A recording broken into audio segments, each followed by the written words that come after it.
পরের দিন মালেকা বেগম এলেন মেয়েকে দেখার জন্য। সাজের নাস্তা বানিয়ে এনেছেন। তিথি মাকে পেয়ে মহাখুশি। মালিকা বেগম বললেন, জামাই কোথায় রে? তিথি নাস্তা খেতে খেতে বলল, ও রাতে আসবে। তুমি বাবুর কাঁথাগুলো এনেছো আম্মা? মালিকা বেগম কাঁথাগুলো সব বের করলো ব্যাগ থেকে। তিথি সেগুলো ছুঁয়ে ছুঁয়ে হাসলো, বলল, অনেক সুন্দর হয়েছে। মালিকা বেগম বললেন, জামাইয়ের যদি পছন্দ না হয়? তিথি বলল, পছন্দ হবে। ও আমাকে আরও বকবে। কেন জানো? এগুলো করতে তোমার কষ্ট হয়েছে তাই। কি আর কষ্ট? আমার নাতি নাতনির জবাব এইটুকু করতে পারবো না? মালিকা বেগম তার মাথায় হাত বুলিয়ে দিয়ে বলল, হ্যাঁ রে, তোকে এখনও বকাঝকা কম করে তাই না? তিথি বলল, না, সব সময় করে। করলেও আমার কি, আমার কিছু যায় আসে না। মালিকা বেগম বেকুব বনে গেলেন, বললেন, এটা কেমন কথা? তিথি বললেন, ওসব তুমি বুঝবে না, স্বামী স্ত্রীর ব্যাপার। মালিকা বেগম বললেন, পাগলের মতো কথা। আম্বিয়া বেগম নাস্তা খেয়ে প্রশংসা করলেন। আজলানের জন্য পরিষ্কার দেখে কয়েকটা তুলে রাখলেন।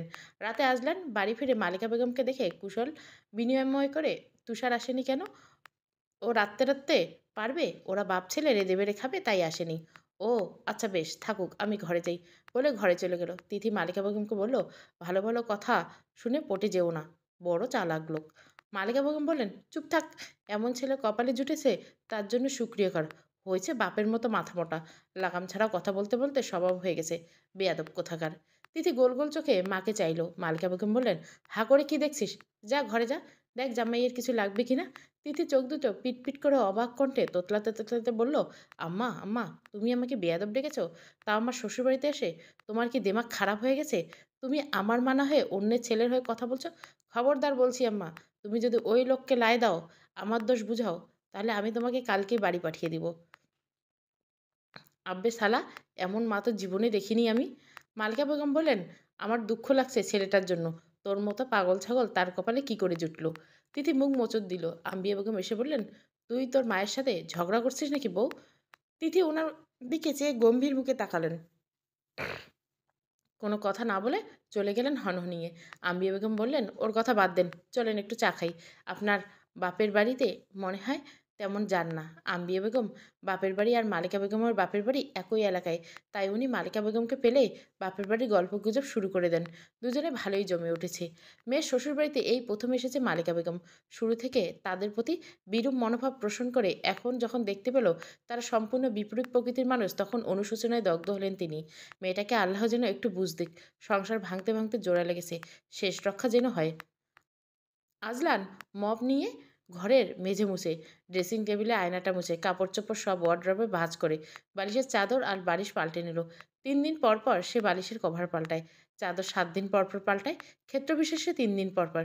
তিথি বুঝে পায় না বেডশিটটা ময়লা হওয়ার আগে ধুতে হবে কেন। সে আজলানের কাজ দেখে বিরক্ত হয়ে রান্নাঘরে এসে বসে আছে। হাত পরিষ্কার হলে যা নিজে করুক। মালিকা বেগম আর আম্বি বেগম গল্প করে হাসতে দেখে তার হিংসে হলো। মনে মনে আরল, আল্লাহ, এদের মধ্যে ঝগড়া লাগিয়ে দাও। কেন আমাকে কেউ পাত্তা দিচ্ছে না? আয়জা তাদের সাথে গল্পগুজবে যোগ দিয়েছে।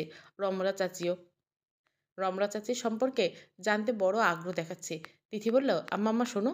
মালিকা বেগম ঝাড়ি মেরে বলল, দরকারি কথা বলছি, মামা করিস না তো।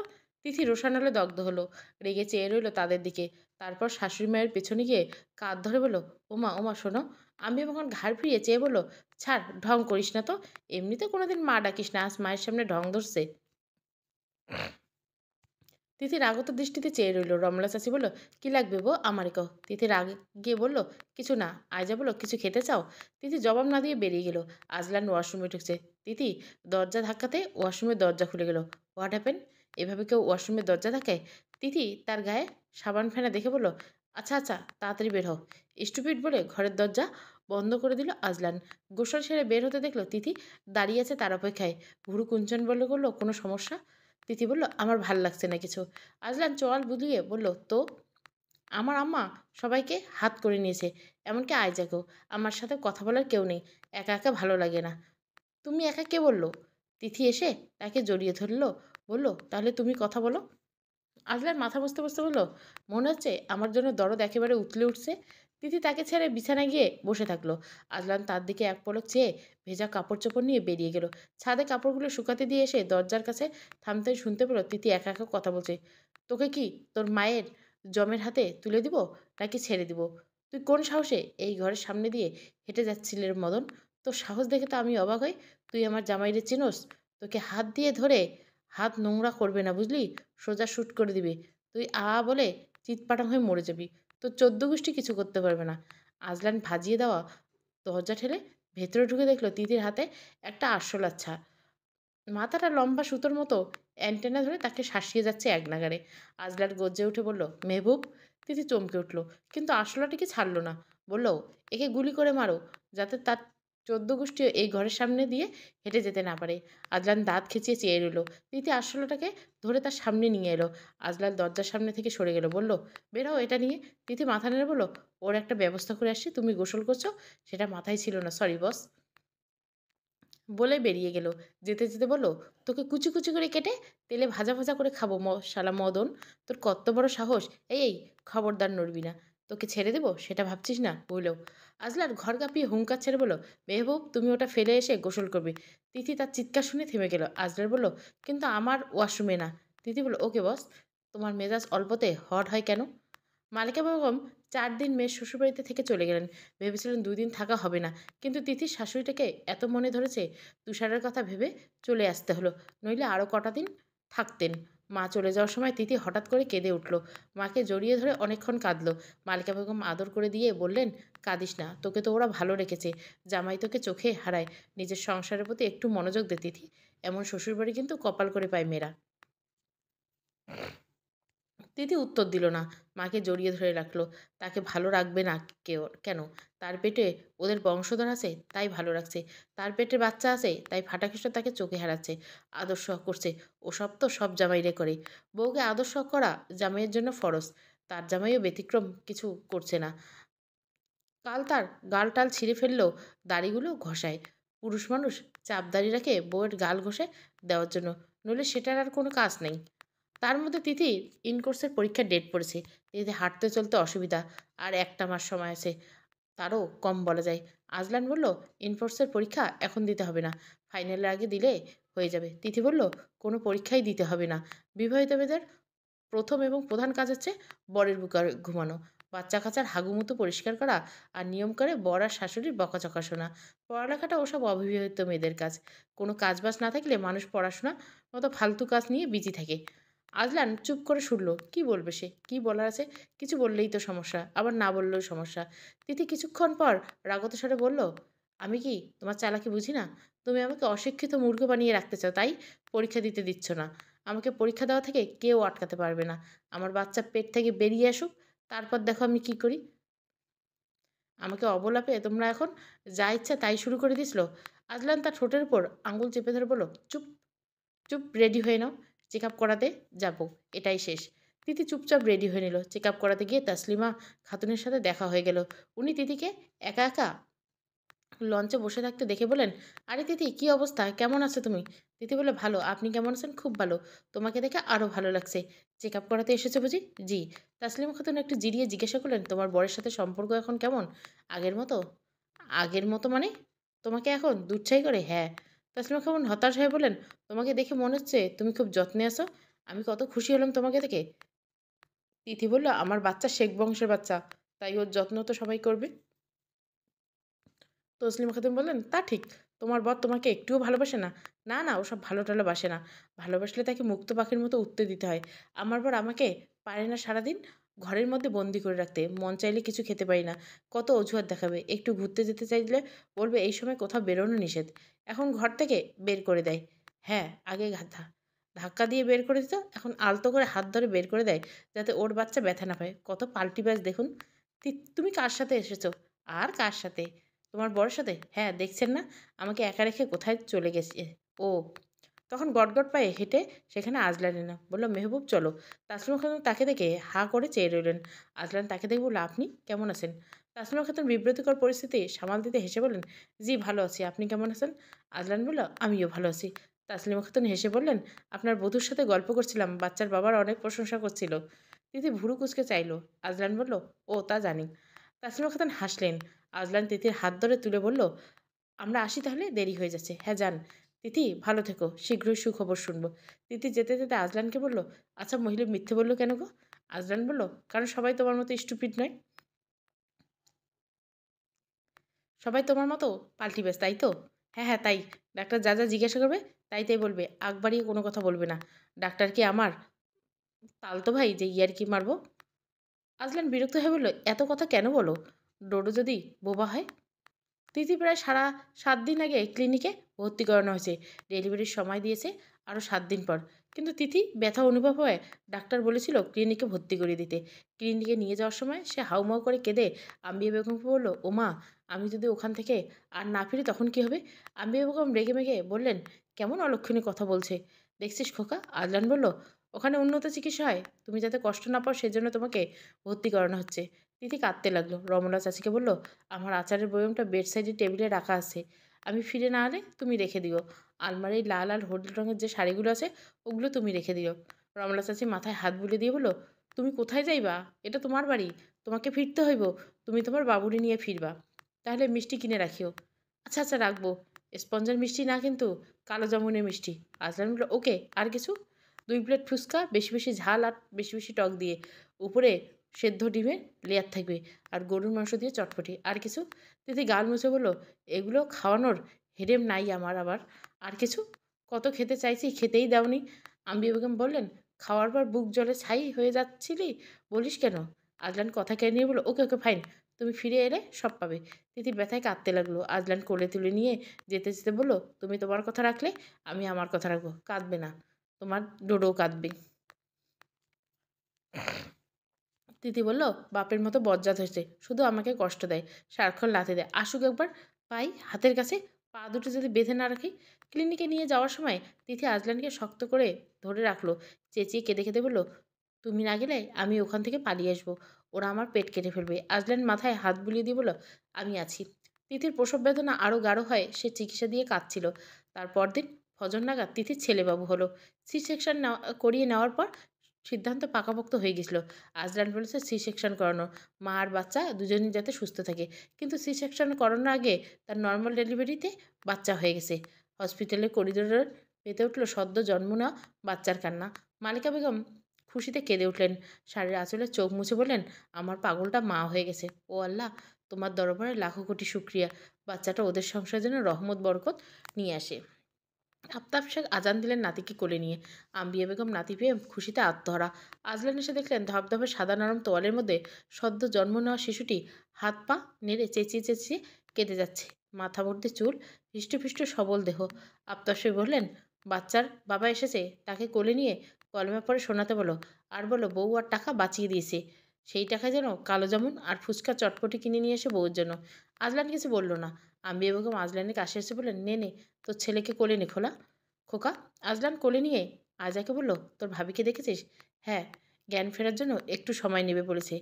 আজলান ছেলের গালে কলেমা পড়ে শোনালেন। আয়জা বলল, "আম্মা, আম্মা, দেখো, চোখ মেলছে, ভাইয়ার দিকে তাকিয়ে আছে।" আম্বিয়া বেগম আজলানকে ফিসফিস করে বললেন, "মা চতুর, ছেলে চতুর হবে না? দেখছিস তোকে কেমন করে দেখছে?" আজলান বাচ্চার দিকে চেয়ে ভুরু নাচিয়ে বলল, "শেখ বাড়ির মতো।" আজলান বাচ্চার দিকে চেয়ে ভুরু নাচিয়ে বলল, "শেখবাড়ির মতো পাগলা গারদে জন্ম নেওয়ার জন্য আপনাকে অভিনন্দন।" চেঁচিয়ে চেঁচিয়ে চেঁচিয়ে হাত পা নেড়ে কেঁদে উঠল সে। তিথির যখন জ্ঞান ফিরল তখন মা শাশুড়ি সবাই তাকে দেখতে এলো। তিথি তখন কাঁদছে। আম্বিয়া বেগম বললেন, "এই দেখ বউ, তোর বাবু।" তিথি এক নজর দেখে নিল। এই মোটাসোটা বাচ্চাটা তার পেটে ছিল।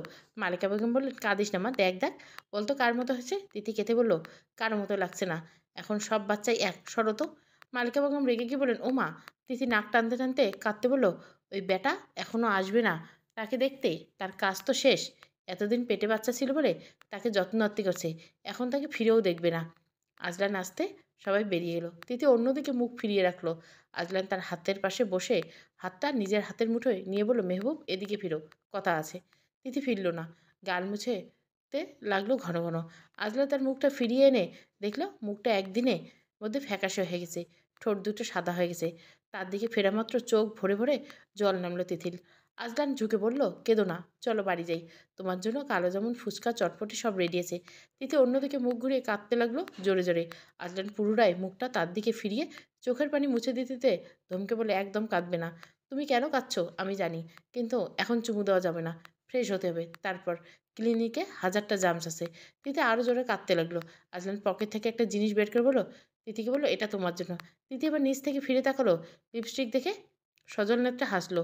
আজলান লিপস্টিক খুলে তার ঠোঁটে লাগিয়ে দিল। তিথি ঠোঁট দুটো একে অপরে লাগিয়ে পাপা শব্দ করলো। আজলান বলল, খাওয়ার আগে টিস্যু দিয়ে মুছে ফেলবে। নার্স এসে তিথির ঠোঁটে লিপস্টিক দেখে ঠোঁট টিপে হাসলো। তিথি কমলা খাওয়া খেতে খেতে তাকে দেখলো আগা করে। যথেষ্ট রূপবতী, বয়স বেশি না। জ্ঞান ফেরার পর থেকে তিথি সন্ধিহান চোখে তাকে দেখে যাচ্ছিল। ফাটা কেষ্টতে যে স্যার স্যার বলে কথা বলে যাচ্ছে তখন থেকে। কথা বলছিস বল, মুখে এত হাসি কেন? তিথি রাগত স্বরে তাকে ডেকে বলল, এই মেয়ে, আমার বাচ্চার বাপের সাথে তোমার কি চলে? আজরাল চলে আসায় নার্স মেয়েটা কোনো মতে পালিয়ে গেল। আজরার বাচ্চাকে দোল দিতে দিতে তিথিকে বলল, কি বলেছিল ওনাকে? তিথি বলে, কিছু না। তুমি কোথাও বেরোনোর সময় হলদে রঙের লুঙ্গি আর লাল রঙের শার্ট পরবে। আজলান বলল, আচ্ছা। লাল রঙের গামছা গলায় পরবো। তিথি খেতে খেতে মৃদুস্বর বলল, আমার নর্মাল ডেলিভারি হয়েছে তাই না? হুম। তিথি বলল, হবেই তো, আমার পেট কাটবে এত বড় সাহস? তারপর বাচ্চার দিকে চেয়ে বলল, ওকে এনেছো কেন? আমি ওকে আর খাওয়াতে পারবো না, আমার সুশ্রুই লাগে। আজলান ধমক দিয়ে বলে, শাট আপ, ওর খিদে পেয়েছে। তিথি বাড়িতে আনা হলো তারপরের দিন। অদক্ষ হাতে একটা তুলতুলে বাচ্চা সামলাতে গিয়ে কত নাকানি চুবানি খেতে হলো তাকে। অধৈর্য সংযমহীন তিথি এক রাত্রের মধ্যে ভীষণ সংযমী হয়ে উঠছে। রাতে চোখ বুজে ঘুমাবে তার উপায় নেই। ছেলে বাপ, যেমন বাপ তেমন ছেলে। বাপ ঘরদোর পরিষ্কার করতে করতে অর্ধেক রাত সাবার করে দিবে, আর ছেলে ক্যাকু করতে করতে ফজরে রক্ত হয়ে যাবে। রাতে ঘুমাতে পারে না তিথি, পড়েছে মহা মুশকিল। দিনের বেলা যত ঘুমাক, রাতের ঘুমার অভাবটা যেন পূরণ হতে চায় না। সকালের দিকে একটু ঘুমাতে পারে, যাও 10টা হতে না হতে বাবু আবারও ঘুম থেকে ওঠে। অবশ্য রাতে শুধু সে নির্ঘুম থাকে না, তার সাথে তার বাচ্চার বাপও নির্ঘুম থাকে।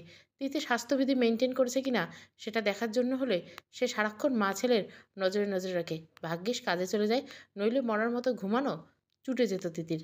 আজ হুট করে সন্ধ্যার দিকে বাড়ি ফিরে এলো। এসে দেখলো বাচ্চা কাচ্ছে। তিথি তার কান্নাকে উপহাস করে বলছে, ভ্যা ভ্যা ভ্যা। মায়ের এমন উপহাস দেখে সে আরো চিৎকার করে কেঁদে যাচ্ছে হাত পা নেড়ে। আজরের দরজার কাছে এসে দাঁড়াতে তিথি বলল, তোর জন্য চুল আঁচড়াতে পারছি না ডোডো। দেখ দেখ, চোখের নিচে কালি পড়ছে। তোর মায়া হয় না একটু? হবে না কেন? বাপ বজ্জাত, ছেলে বজ্জাত হবে না? তুই ভালো মানুষের বেটা নোস, কিন্তু আমি তো তোর মা, 9 মাস পেটে রাখছি, তোর কত লাথি খেয়েছি। আমার জন্য তোর মায়া হয় না ডোডো? ডোডো কান্না থামার নাই। আজলান তার অস্বাভাবিক কান্না থেকে ভুরু কুচকে ভেতরে ঢুকলো। তিথি তাকে দেখে ভূত দেখার মতো চমকে গেল। আজলান হ্যান্ড ওয়াশ দিয়ে হাত ধুয়ে তোয়ালে হাত মুছে তিথির একটা ব্লু গ্যাস ম্যাচ নিয়ে এসে বলল, নাও নাও, আগুন ধরো আগে। আজলান হাত বাড়িয়ে দিতে আগুনের ম্যাচ জ্বালালো। আগুন ছুঁয়ে বাচ্চার কাছে যেতেই আজলান কোলে তুলে নিয়ে দেখলো সে হিসু করে রেখেছে, তাই কাঁদছে। তিথির দিকে কটমট চোখে তাকিয়ে আজলান বলল, তুমি ওকে এভাবে ফেলে রেখেছো? তিথি বলল, আমি জানতাম না। আজলান বলল, ওর ঠান্ডা লাগবে, তোমাকে ছাড়বো না। ননসেন্স মহিলা, খেয়াল কোথায় থাকে তোমার? তিথি গোমরার মুখ করে ডোডোর দিকে চেয়ে রইল। ডোডোকে পরিষ্কার করে কোলে তুলে নিল আজলান। তিথি দেখলো সে একদম শান্ত হয়ে গেছে। 9 মাস পেটে রেখে দুনিয়া দেখিয়েছে সে। আর হয়েছে বাপ পাগল। বাপ ধরলেই কান্না বন্ধ, বাপ কোলে নিলেই ঘুম। এ কেমন কথা? তিথি বুঝে পায় না। ডোডো ঘুমিয়ে যেতে আজলার বলল, তুমি চুল আঁচড়ে নাও, আমি ফ্রেশ হচ্ছি। খবরদার শব্দ করে জিনিসপত্র ছড়াছড়ি করবে না। বলে কাপড় চোপড় নিয়ে ওয়াশরুমে ঢুকে গেল। এসে দেখলো তিথি বেগড়ে ঘুমাচ্ছে। মাথার নিচে বালিশ নেই, হাতের খোপাটা খুলে গেছে। আজলার তার মাথার নিচে বালিশ দিল, তারপর লাইট নিভিয়ে নিচে চলে গেল। কফি খেয়ে তিথির জন্য চা বিস্কুট নিয়ে ঘরে আসা মাত্র দেখতে পেল তিথি ঘুম থেকে উঠে দোলনার সামনে বসে ডোডোর ঘুমন্ত মুখ ধরে বলছে, এই দুষ্টু ছেলে, ওঠ বলছি। সারা রাত আমাকে ঘুমাতে না দেওয়ার ফোন দিয়ে এটেছিস বাপ ছেলে মিলে। আমি কিন্তু অত রাত জাগতে পারবো না ডোডো, বলে দিচ্ছি কিন্তু। তুই কাঁদবি না, আমি ঘুমাবো। আমার মনে কিন্তু মায়া দয়া নেই ডোডো, আমি পাষাণ মা, বুঝলি? এই ছেলে, তুই উঠবি কি উঠবি না? বলে দোলনায় ধূপধাপ মাথা ঠুকলো। আজলান ঘরে প্রবেশ করতে করতে বলল, তোমার পাগলামো কমবে কিসে? তিথি অসহায় চোখে চেয়ে রইল। বলল, ওকে এখন ঘুম পাড়ালে কেন? সারা রাত জেগে থাকবে। আমি জেগে থাকবো ওর সাথে? তুমি ঘুমাও। তাহলে তুমি ওকে খাইয়ে দিও, আমি দেবো না। আজলান বলল, চুপচাপ চা খাও। তিথি এসে চা দেখে বলল, আমি মগ ভর্তি চা খাই, এসব অল্প চাই হবে না। আজলার বলল, চা বেশি খাওয়া ভালো না। বেশি খাবো। আজলার গর্জে উঠে বলল, ওকে ফাইন। আজলানের নির্দেশে কিছুক্ষণের পর মগ ভর্তি চা নিয়ে এলো আয়জা। তিথি চা খাওয়া শেষ করে আজলানকে জড়িয়ে ধরে চিরুনিটা বুকে ঠেকিয়ে মুখের দিকে চেয়ে প্রশ্ন করলো, আচ্ছা বলো তো ডোডো কাকে বেশি ভালোবাসে, তোমাকে না আমাকে? ছেলেরা মাকে একটু বেশি ভালোবাসে। তিথি খুশি হয়ে বলল, তুমি এতদিন পর একটা ভালো কথা বললে। তোমাকে একটু কম কেন ভালোবাসবে? যেটা একটু কম মনে হয় সেটা অপ্রকাশিত রয়ে যায়। ছেলেরা বাবাকে ভালোবাসে কিন্তু সেটা প্রকাশ করতে পারে না।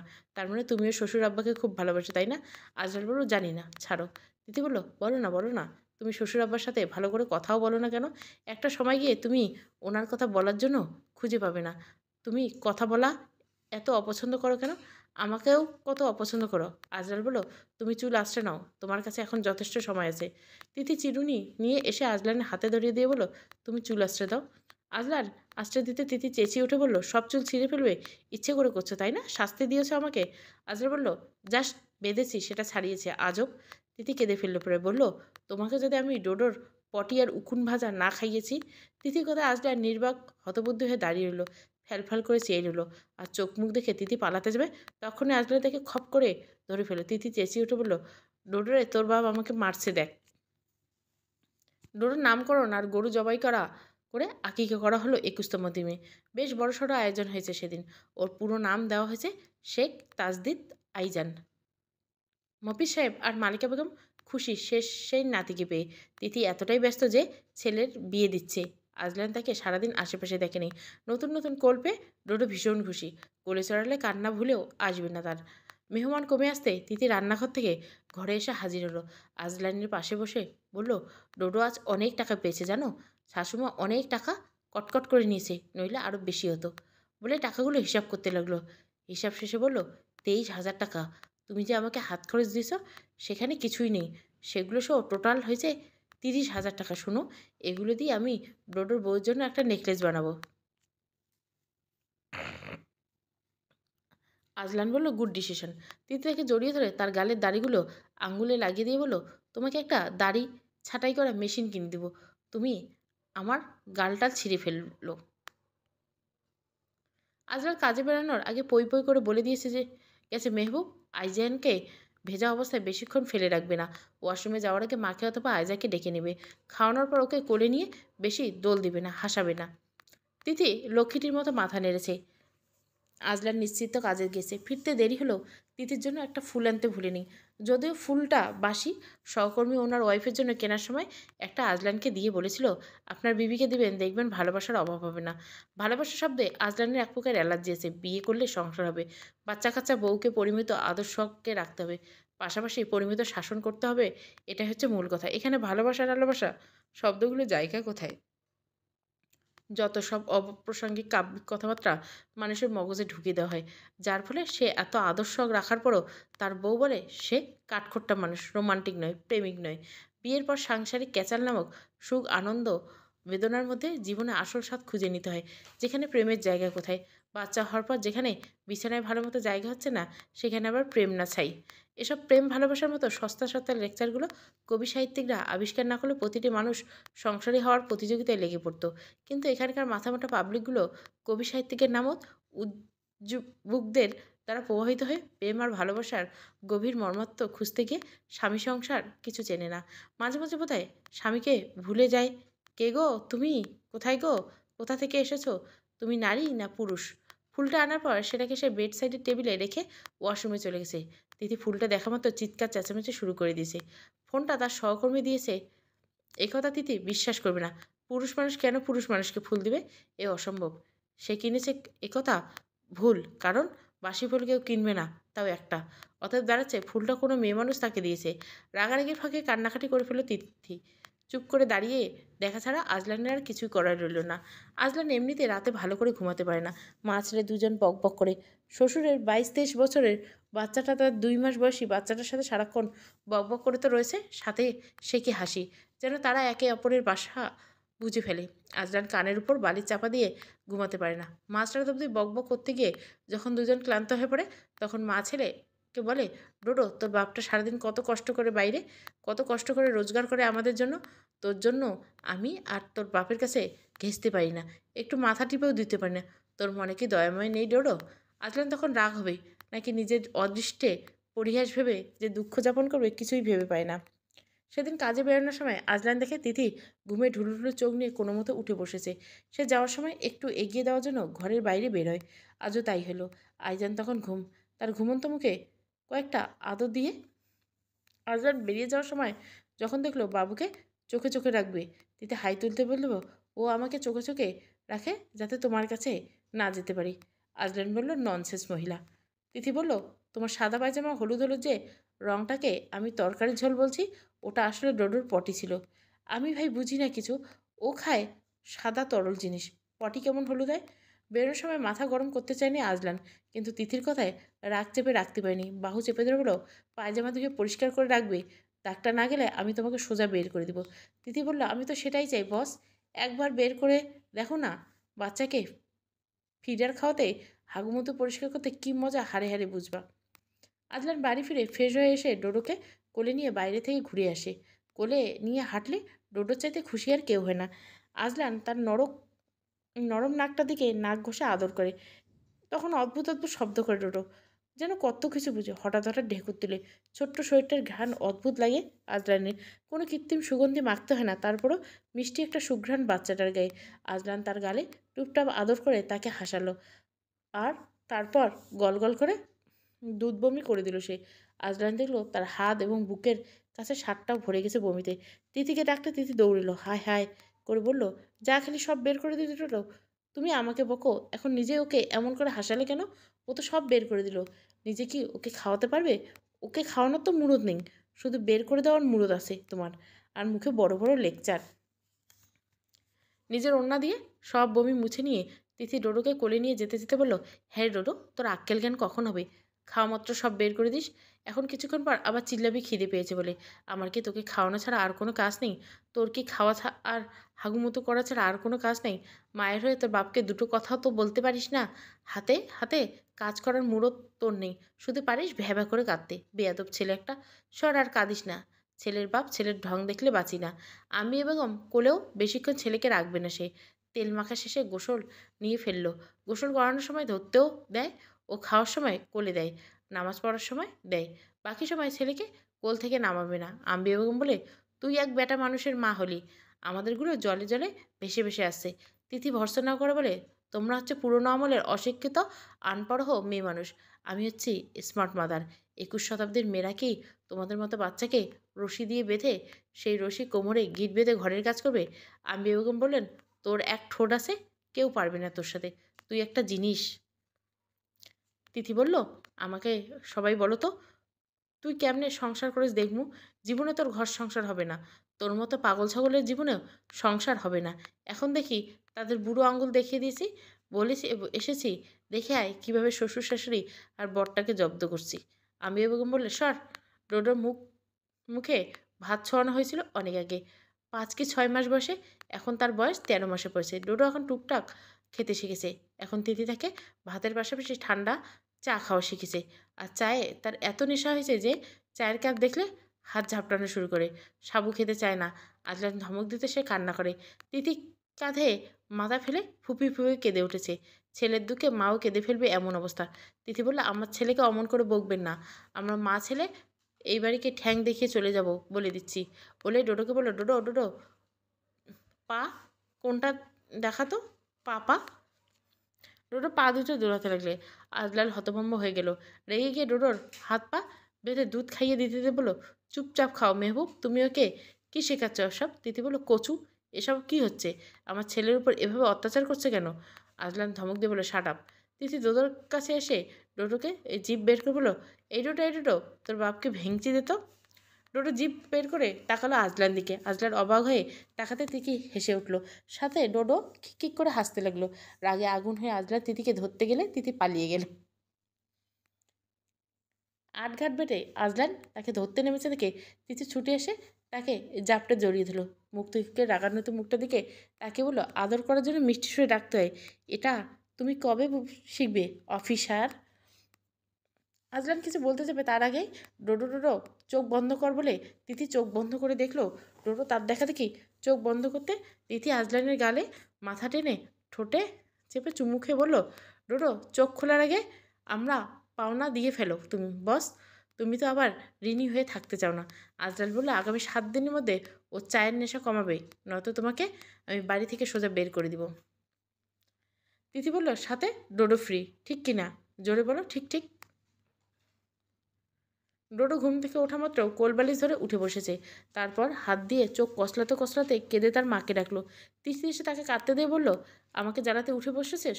তোর কি চোখে কি ঘুম নেই ডোডো? ডোডো হাত বাড়িয়ে দিল মায়ের দিকে, কোলে নেওয়ার জন্য আবদার জানিয়েছে। তিথি কোলবালিশ নিয়ে ফেললো। ডোডো ঢলে পড়ে গেল বিছানায়। পড়ে যাওয়ায় কেঁদে উঠলে তিথি তাকে ভ্যাবা করে উপোস করলো। মায়ের উপহাস করা দেখে রাগে দুঃখে জোরে জোরে কাঁদলো ডোডো। আম্মি বেগম দরজা ধাক্কাতে দিতে দিতে বলল, আমার নাতিটারে এত কাঁদাচ্ছিস কেন রে? তিথি বলল, ডোডো আরও জোরে কাঁদ। আজ তোর বাপ এলে বলবি তোমার বউ আমাকে মারছে, বলবি তো? তুই তো বোবা, কীভাবে বলবি? কান্না করায় ডোডোর চোখ লাল হয়ে গেল। তিথি কোলে তুলে দুগেলে আদর করতে করতে বলল, ওলে ওলে বাবা রে, তুই দেখছে আমার চাইতে কম ঢং জানিস না ডোডো। ছেলেকে আদর করতে করতে হাসতে লাগলো। তিথি বলল, আজ যা চা আনো তো, আমার ছেলেটার জন্য মগ ভরে চা আনবি। ডোডো এদিক ওদিক তাকালো। তিথি এসে বলল, ওরে চালাক রে, তুই এমন চাখর কেমনে হলি রে ডোডো? তোকে চা খাওয়ানো যাবে না। আমি চা পাতা আর দুধ কিনতে গিয়ে ফকির হয়ে যাব। আমার জামাইয়ের টাকা পয়সার প্রতি আমার একটা দরদ আছে। ডোডো গা ঝাড়া মেরে মাকে হাঁটার ইঙ্গিত দিল। দরজার দিকে আঙুল দিয়ে দেখিয়ে দিল। তিথি বলল, পারবো না হাঁটতে। তুই আমাকে পেয়েছিসটা কি? আমার গায়ে ভীষণ জ্বর ডোডো। তোর কাপড় চোপড় ধুতে ধুতে আমি শেষ হয়ে যাচ্ছি। তুই আমাকে এত জ্বালাস কেন? ডোডো মায়ের মুখের দিকে তাকিয়ে রইল। তিথি আর তার নাকে টুপ করে আদর করে বলল, হ্যাঁ, হা করে কি দেখছিস? তোর মা কালো তাই? ডোডো হাসলো। তিথি বলল, ও মা আবার হাসে? ডোডো আচমকা কিছু কিছু শব্দ উচ্চারণ করলো। তিথি ওর কথা শুনে হেসে গড়াগড়ি খাবে। ডোডো ড্যাব ড্যাব করে মায়ের দিকে চেয়ে থাকে। তিথি কমের্সে ডোডোকে নিয়ে সময় কেটে গেছে। আজলান বাড়িতে একদম সময় দিতে পারেনি। কাজের চাপে ঢাকা চট্টগ্রাম ফিরলেও তারপরের দিন আবার সদরে রওনা দিতে হয়েছে। তাদের মিশন শেষ হওয়ার পর হঠাৎ করে সে না জানিয়ে একদিন বাড়ি ফিরল। বাড়ি ফিরে শুনতে পেল তিথি ভীষণ জ্বর, তাই ঘরে ওর ছেলেকে নিয়ে শুয়ে আছে। আয়জা বলল, বাবু ঘুমিয়েছিল, তাই ওর মায়ের পাশে শুয়ে দিয়ে এসেছি। আজলান ঘরের দরজার সামনে দাঁড়াতে দরজার ফাঁক দিয়ে দেখতে পেল তিথি চোখ বুজে আছে। ডোডো উঠে বসেছে, মায়ের গায়ে হাত দিয়ে খামচি দিচ্ছে। কেন তার মা অমন করে শুয়ে আছে? ডোডো বুঝি এটাই প্রশ্ন করছে। ওর খামচি খেয়ে তিথি ঘুম ছুটে গিয়েছে, যদিও কিন্তু সে চোখ বুজে শুয়ে আছে। ডোডো ওর বুকে হাত খামচি দিতে দিতে বলল, মাম্মা টুটু দেও। তিথি ওর হাত সরিয়ে দিয়ে বলল, নেই, তোর বাপের কাছে যা, সারাক্ষণ শুধু খাই খাই করবে, দেবো না তুতু। ডোডো ঠোঁট টানলে, তারপর ধপাস করে মায়ের গায়ের সাথে মাথা ঠুকলো। তিথি হাসতে হাসতে বলল, তোর মায়ের খুব জ্বর ডোডো, তার উপর মারছিস? ডোডো শাড়ির আঁচড়ে তুলে মুখ ঢুকে বলল, তুতু দে। তিথি হেসে উঠে তার গালে আলতো করে চর দিল। ডোডো বসে দু চোখে চোখ কসলাতে কসলাতে ফোঁপতে লাগলো। তিথি বলল, আচ্ছা আচ্ছা, কান্না করে না। ডোডো বসা অবস্থায় মায়ের শাড়ির আঁচলে মাথার উপরে তুলে নিয়ে মুখে শব্দ করলো, তিথি ঘুমিয়ে গেল। আজলান দরজা খুলে ঘরে ঢুকতে ডোডো শাড়ির আঁচলের তলা থেকে বেরিয়ে এসে আজলান থেকে ড্যাব ড্যাব করে তাকালো। হেসে আবারও মায়ের বুকে মুখ ঢুকিয়ে নিল। কিছুক্ষণ পর আবারও বেরিয়ে এলো। আজলান হাত ধুয়ে এসে তার কাছে এসে বলল, মা ঘুম, আর আপনি খাওয়া দাওয়া করছেন? ডোডো তিথির গায়ের উপর উঠে শুয়ে থাকলো, শাড়িটা মাথার উপর তুলে নিল। আজলান সেখান থেকে টেনে কোলে নিয়ে বলল, মাকে জ্বালাচ্ছ কেন? ডোডো বলল, তুতু। আজলান বলল, তুতু খাচ্ছে? বাবার জন্য ঘোড়া এনেছ? দেখবে। সুটকেস থেকে একটা কাঠের ঘোড়া বের করে দিল আজলান। রিমোট চেপে দিলে সেটি হুঙ্কার ছাড়ে, তারপর দৌড়ে। আরেকবার চেপে দিলে সেটি পুনরায় ফিরে আসে। ঘোড়াটি পা তুলে হুঙ্কার তুলে ছুটে দেখে ডোডো কি খুশি, চিল্লিয়ে উঠল হাততালি দিয়ে। তার খুশি দেখে আজলান তার গাল চেপে চেপে আদর করলো। ডোডো খেলার ফাঁকে আবারও বিছানায় উঠে গেল। আবারও মায়ের বুকে মুখ আড়াল করে শাড়ির মাথার উপরে টেনে নিল। কিছুক্ষণ পর তিথি আচমকা চেঁচিয়ে উঠল। আজলান ভড়কে গিয়েছে ওর চেঁচামেচি শুনে। তিথি ডোডোকে ঠাস করে মেরে দিল, অসভ্য ছেলে, তোর সব কটা দাঁত ফেলে দিব আমি। পরে আজলানকে দেখে সব ব্যথা বেদনা জ্বর ভুলে গিয়ে বলল, আমার জানাজায় আসতে এত তাড়াতাড়ি কেন এসেছো? আজলান ইউনিফর্ম চেঞ্জ করতে করতে বলল, তুমি তোমার ছেলের দিকে নিয়ে দিব্যি আছো। ডোডোর খাওয়ার তখন সম্পূর্ণ হয়নি।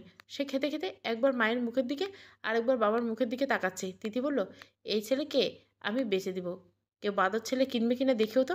আজলান বলল, বাদর বানিয়েছে কে? তিথি বলল, আমি বানিয়েছি, আর কে? তিথি বলল, আচ্ছা আচ্ছা তুমি গোসল করে এসো, আমি খেতে দিচ্ছি, এখন ঝগড়া করব না। আজলান ডোডোর দিকে চেয়ে বলল, আগে ওনার খাওয়া দাওয়া শেষ হোক। ডোডো শেষে দাঁত জোরে দেখাতে ভুললে না কিন্তু। ডোডো কি বুঝলো, বুঝলো না, উ বলে শব্দ হলো। তিথি রেখে বলল, বাপের কথা সায় দিচ্ছিস? তোকে আমি বেঁচে দিব ডোডো, তোর মতো ছেলের আমার দরকার নেই। তোরা বাপ ছেলে দুটোই অত্যাচারী, আমি থাকবো না এই বাড়িতে। আজলান ফিরছে দেখে আমি এরকম নানা রকমের রান্নার আয়োজন করছি। আজলানের সাথে আইজার বিয়ে নিয়ে কথা বলছিল আফতাব সাহেব। আজলান আপাতত মন্তব্য জানায়নি।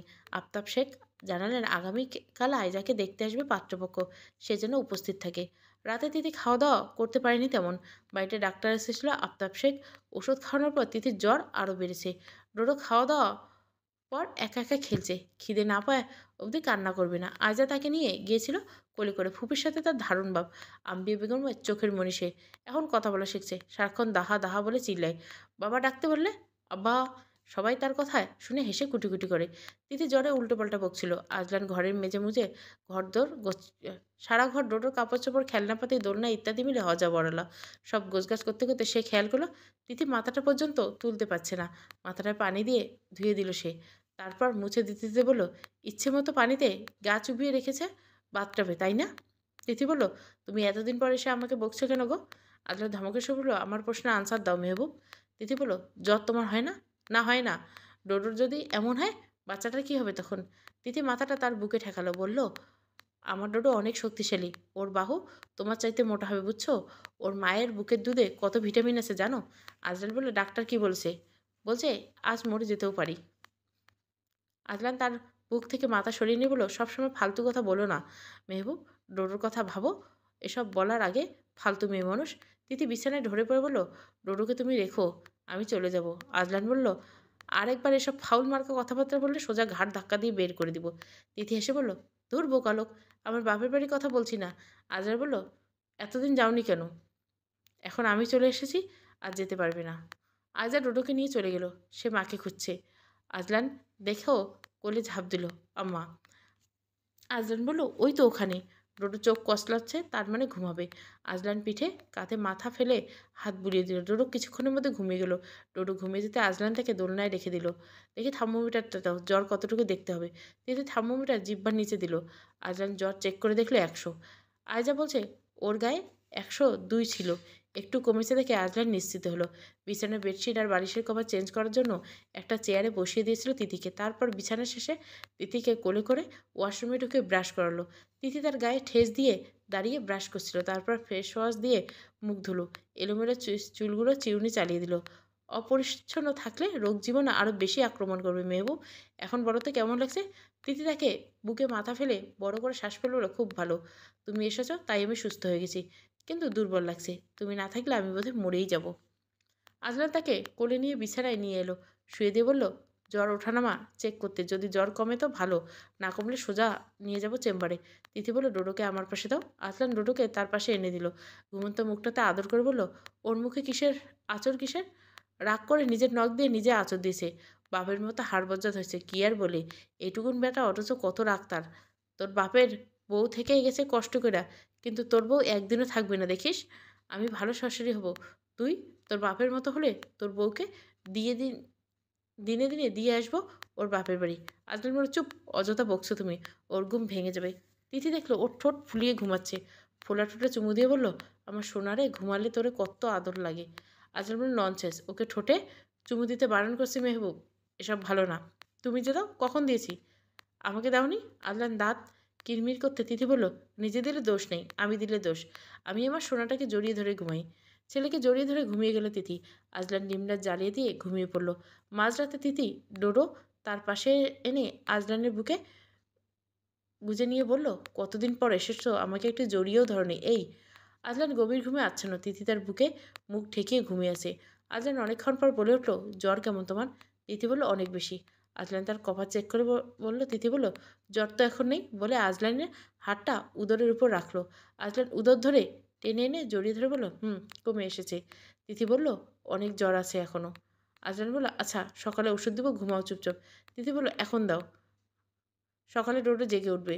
আজলান ভালো করে চোখ মেরে দেখলো ডোডোকে ওপাশে রেখেছে তিথি। সে অবাক করে বলল, তুমি ওকে ওদিকে রেখেছে কেন? তিথি বলল, আমার তোমার সাথে লেপ্টে ঘুমাতে ভালো লাগে। আজলান তার দিকে চোখ ফেলে বলল, কে যেন বলেছে যাবে বলেছিল? হ্যাঁ তাই তো, সময়টা চলে আসতেছে, কিন্তু আমার খুব কষ্ট হচ্ছে, তুমি না থাকলে আমার কিচ্ছু ভালো লাগে না। আজলান বলল, তাহলে যেও না। না, যেতে হবে। বাপের বাড়ির জন্য মন পড়ছে, সাথে তোমাকেও বুঝতে হবে আমি না থাকলে কেমন লাগে, ডোডোকেও বুঝতে হবে। আজলান বলল, ঘুমাও চুপচাপ। তিথি বলল, খুব শীত করছে। তোমার গা কি গরম? তোমার কি জ্বর? না, আমার গা সবসময় এমন থাকে, মাথার মতো গাও সবসময় গরম থাকে। বুঝলাম। তিনি তার বুকে নিজেকে আড়াল করার চেষ্টা করতে আজলান থেকে বুকের নিচে চেপে ধরে গলায় মুখ গুজে দিয়ে বলল, আর কোনো নড়াচড়া করলে সোজা বের করে দিব।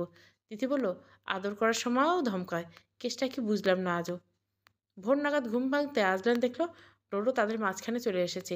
মাথাটা তিতির পেটের সাথে লেপ্টে আছে। একটা পা আজলানের মুখের উপর আর একটা পা গলায়। আজলান আফসোস সুরে বলল, সব আয়ত্ত করে নিয়েছে মায়ের থেকে। আজ আগে পাত্রপক্ষ দেখতে এসেছিল। পাত্র এনজিওতে চাকরি করে। আফতাব সাহেব বেশ কথাবার্তা চলছিল পাত্রের বাবা, চাচা ও মামার সাথে। পাত্র এসেছে, পাত্রের মায়ের সাথে বসে আছে সে। আজলান কয়েকবার ডেকে পাঠিয়েছে আফতাব শেখ। তিথি এসে তাকে বলছে, কিন্তু সে এমনভাবে সেজেগুজে রেডি হচ্ছে যেন আইজাকে নয়, তাকে দেখতে এসেছে। তিথি মহাবিরক্ত। সে একটা মেরুন শাড়ি পরেছে। আজলান থেকে চেনা চোখে দেখে বলল, ওদের সামনে যাবে না। তিথি তার কথা শুনে ভুরু কুচকে বলল, কেন? আমাকে পছন্দ করে নেবে বলে? আজলান ধমকে বলল, সবসময় মুখের উপর কথা বলার স্বভাব কমা, নইলে। তিথি বলল, বের করে দিবে তাই তো? এটা ছাড়া তুমি আর পারোটাই বা কি? আজলান আর কিছু বলল না। তিথি মুখটা ঝামটা মেরে চলে গেল। ডোডো আর দাদা ভাইয়ের কোলে বসে আছে, রিমোট নিয়ে খেলছে। সবার কথার ফাঁকে ফাঁকে সেও কথা বলে উঠছে। কি বলছে সে নিজেও জানে না। অনেকক্ষণ পর আজলান এসে বসলো সেখানে। সবাই তাকে দেখে দাঁড়িয়ে হাতে হাত বিনিময়ে কুশলাদি বিনিময় করছে। আজলান বসতে বসতে দেখলো পাত্রের গায়ের শার্ট কুচকানো, উম, বারবার নাকের মাথা চুলকাচ্ছে। যে পারফিউমটা ইউজ করছে সেটার গন্ধ করা, দাড়ি নেই, ঠোঁটের উপর একগুচ্ছ গোপ, তাও আবার রাজা বাদশাহদের মতো করে রাখা। আফতাব সে বলল, আমার 2 মেয়ে 1 ছেলে। মেয়ে দুটা ছোট, ছেলেটা বড়। এক মেয়ের বিয়ে দিয়ে দিয়েছি। মেয়ের বর ইনকাম ট্যাক্স অফিসার, আর ও র্যাবে জয়েন করছে 2 বছর হলো। আয়জা সবার ছোট, আমার বড় আদরের মেয়ে। আজলানকে চুপ থাকতে দেখতে আফতাব সাহেব বলল, ইনি হচ্ছেন ছেলের বাবা, ইনি মামা, ইনি ছোট চাচা, আর ইনি মা। আজলান ছেলের মায়ের উদ্দেশ্যে বলল, আপনি আমার বোনকে একা দেখে আসতে পারেন, ও সবার সামনে আসবে না। পাত্রপক্ষ শুরুতেই বুঝে গেছে ভাইটা গোয়ার টাইপের হবে, কথাবার্তা অহংকার ঝরে পড়ার মতো। তারা একেবারে সিটিয়ে গেছে। আজলানের কথা অপমানিত বোধ করলো তারা। আফতাব সাহেব হেসে বললেন, আয়জাকে একটু দেখো, দেখা দিয়ে যাক। আজলান বলল, আমি কি বলছি তা বোধহয় শুনতে পাননি। আফতাব সাহেব ছেলের উপর ক্ষুব্ধ হলেন, কিন্তু তা চেপে রেখে মলিন হেসে পাত্রের মায়ের উদ্দেশ্যে বলেন, আপনি দেখে আসতে পারেন, আমরা কথাবার্তা এগোই। রমিলা চাচি সে পাত্রের মাকে নিয়ে গেলেন। সবাই কথা এগোলো, আজলান শুধু চুপচাপ শুনল। আজা কাঁদতে কাঁদতে শাড়ি পরছে, আম্বিয়া বেগম চর মেরে এসেছিল সকালে। মামের মধ্যে তিথি তখন নাক গলিয়ে আয়নি। আম্বিয়া বেগম ওকে কাঁদতে দেখে বলল, বিয়ে কি এখন হয়ে যাচ্ছে আজব? তোর ভাই যেখানে দাঁড়িয়ে বিয়ে দিবে সেখানে তোরা তো কান্না কিসের? আজা তবুও কান্না থামে না। তাকে তিথি শাড়ি পরিয়ে দিয়েছিল। শাড়ি পরিয়ে দেওয়ার সময় আয়জা বারংবার তার চোখ মুছে যাচ্ছিল। এখনও তাও তো কান্না একটু থেমেছে। পাত্রের মা এসে তাকে খুঁটিয়ে খুঁটিয়ে দেখে তিথিকে বলল, আপনি ওর ভাইয়ের বউ? জি। পাত্রের মা দেখলো, তাকেও দেখলো ভালো করে।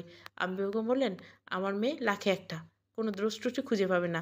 আদরে আদরে মানুষ হয়েছে, তাই কামকাজ একটু কম পারে, কিন্তু শিখিয়ে দিলে সব পারবে। পাত্রের মায়ের সাথে আম্বিয়া বেগমের অনেক কথাবার্তা হলো। পাত্রের মা বেরিয়ে যেতে আয়জা শাড়ি খুলে ছুঁড়ে মারল, করবো না আমি বিয়ে, আমাকে কোরবানির বকরি পেয়েছে সবাই মিলে। শাড়িটা বিছানায় ছুঁড়ে মেরে বসে কাঁদতে লাগলো। তিথি তার কান্নার পেছনে আসল রহস্য জানে, কিন্তু মুখ খোলার সুযোগ নেই। যদি মুখ খুলে তাহলে তাকে আয়জার রক্ষে নেই, তারও। আয়জা বলল, ভাইয়াকে বলো আমি বিয়ে শাদী করবো না এখন। তিথি বলল, না বাপু, পারবো না। আমার বরের সাথে সম্পর্ক একটু ঠিকঠাক হয়েছে, এখন কোনো ঝামেলায় আমি নেই। শুনে আয়জা কেঁদে বলল, তাহলে বেরিয়ে যাও এখান থেকে। তিথি বের করে দিল সে।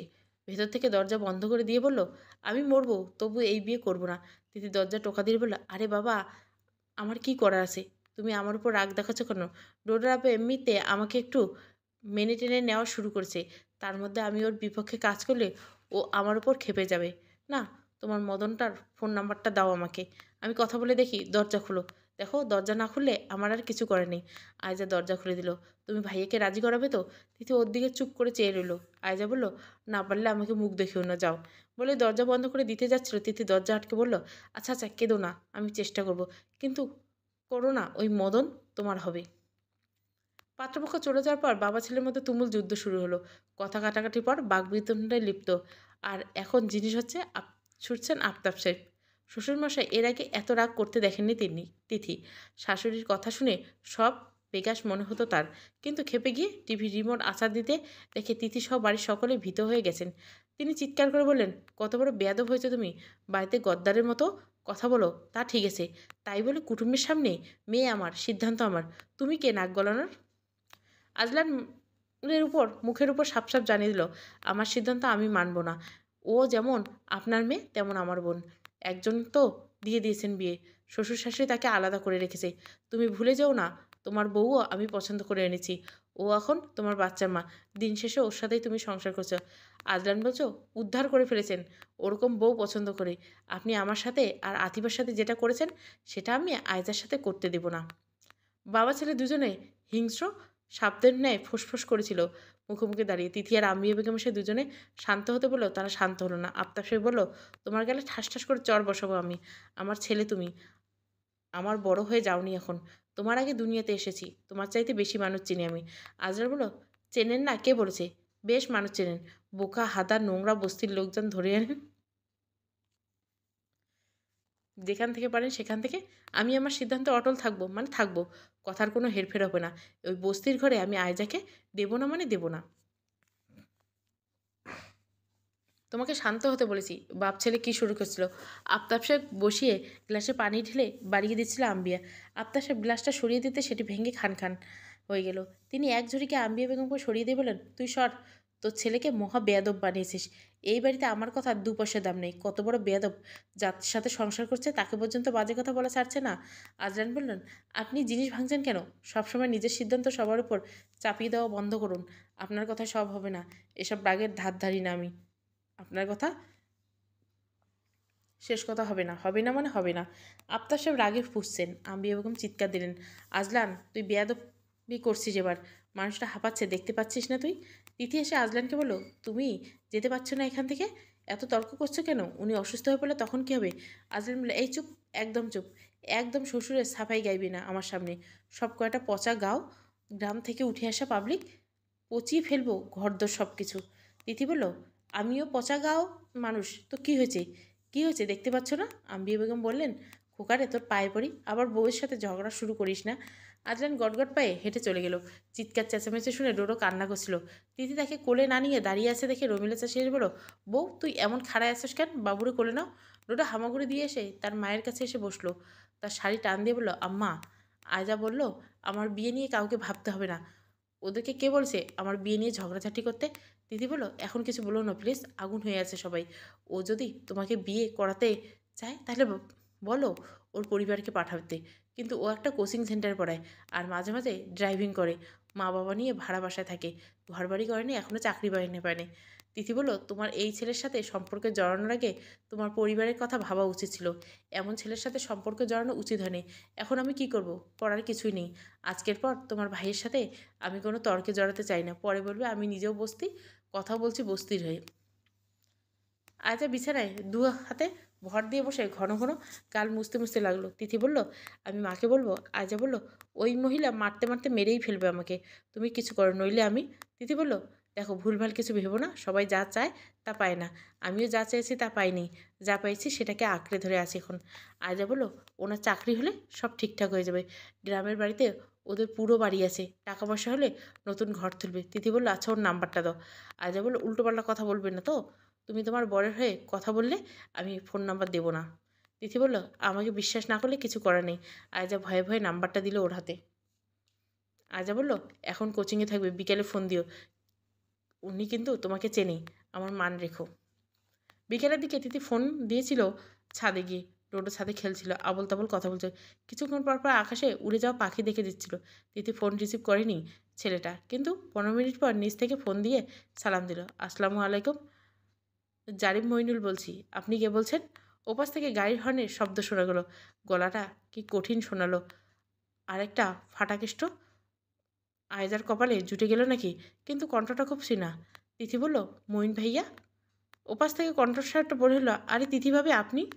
তিথি গলা থেকে আর কোনো শব্দ বের হচ্ছিল না।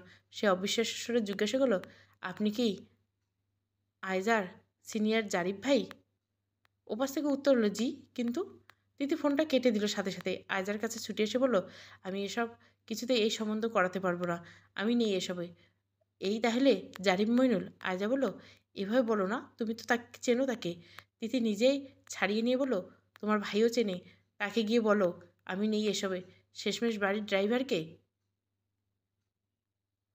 আয়জা তাকে থামিয়ে দিয়ে বলল, ও গাড়ি চালানো শিখেছে, এটা কি খুব ছোট কাজ? তুমিও তোমার বরের সাথে থাকতে থাকতে অহংকারী হয়ে যাচ্ছ। তিথি বলল, আমি ছোট করে বলিনি, তোমার ভাই যেটা বলতো সেটাই বলেছি।